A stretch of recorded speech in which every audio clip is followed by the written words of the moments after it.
Hola, ¿sabes qué pasó con un año de pandemia? Si estuviéramos en una máquina del tiempo y volviéramos al 11 de marzo de 2020, la Organización Mundial de la Salud apenas estaría declarando al COVID-19 una pandemia.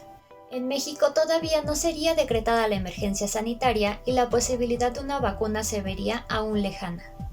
Recordemos los aspectos más importantes de lo que ha pasado desde que se declaró la pandemia de COVID-19. ¿Cómo fue la declaratoria?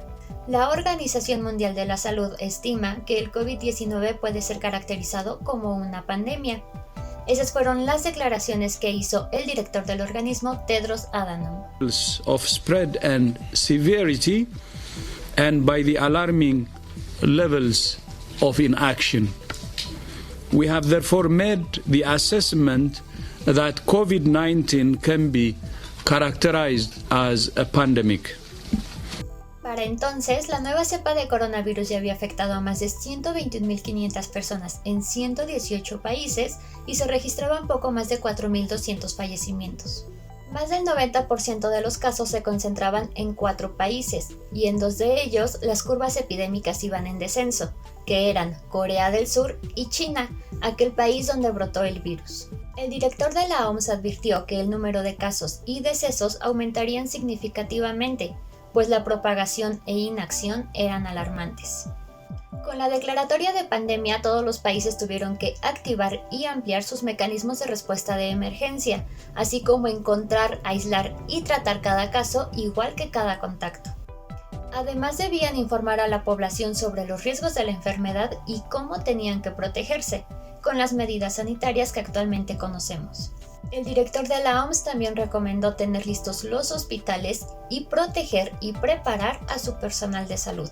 Esta era la primera ocasión que un coronavirus provocaba una emergencia mundial. ¿Qué pasaba en México en esos momentos? Mientras países como Irán, Italia y Corea del Sur tomaban medidas de movilidad para tratar de frenar los contagios, en México la pandemia se tomó con más tranquilidad. México está en el escenario 1, donde tenemos 1,5 decenas de casos importados y ahorita estamos aplicando las medidas de contención que acaba de caracterizar el doctor Gabastú y que hemos dicho diariamente aquí, que consisten en la detección temprana de los casos, su confirmación diagnóstica, el aislamiento y el estudio de todos sus contactos para interrumpir las cadenas de transmisión. Entiendo la inquietud de nuestros colegas, no solamente infectólogas e infectólogos, sino de cualquier miembro de la ciudadanía en México, de que comparan con la información internacional y existe la expectativa de que México debería estar haciendo lo mismo. El virus era relativamente nuevo en México. El primer caso había sido detectado el 28 de febrero y para el 11 de marzo, cuando se declaró la pandemia, aquí solo habían 11 casos confirmados y ninguno era de gravedad.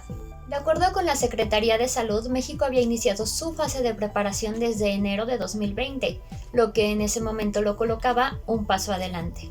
En esas fechas todavía nos encontrábamos en la fase 1, aunque pronto comenzaron los brotes comunitarios que nos llevaron a la fase 2 y a la jornada de sana distancia. Las primeras medidas que se empezaron a tomar a partir del 4 de marzo en la fase 2 fueron la suspensión de eventos masivos como conciertos y aplicar filtros sanitarios en escuelas y centros de trabajo.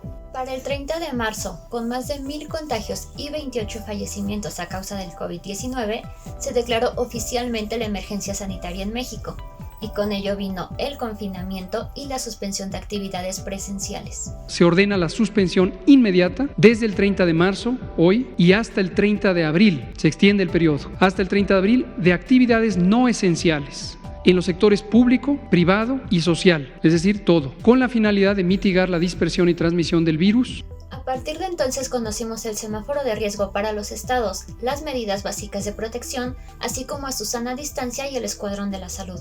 ¿En qué fase de la pandemia vamos? La fase 3 se declaró en abril de 2020 y aunque en junio se dio la reapertura de algunas actividades, las clases presenciales siguen suspendidas y el confinamiento todavía no se levanta oficialmente. México apenas ha logrado disminuir la curva epidémica que se disparó por las fiestas decembrinas. Y fue precisamente en diciembre cuando al fin llegó el primer lote de vacunas contra el SARS-CoV-2. Al día de hoy, más de 600,000 personas en México ya tienen un esquema completo de vacunación contra el COVID-19, entre ellos personal médico y docentes. Este es solo un pequeño resumen, así que ¿por qué no nos platicas en los comentarios qué otra cosa recuerdas del COVID-19 a un año de que fue declarado una pandemia?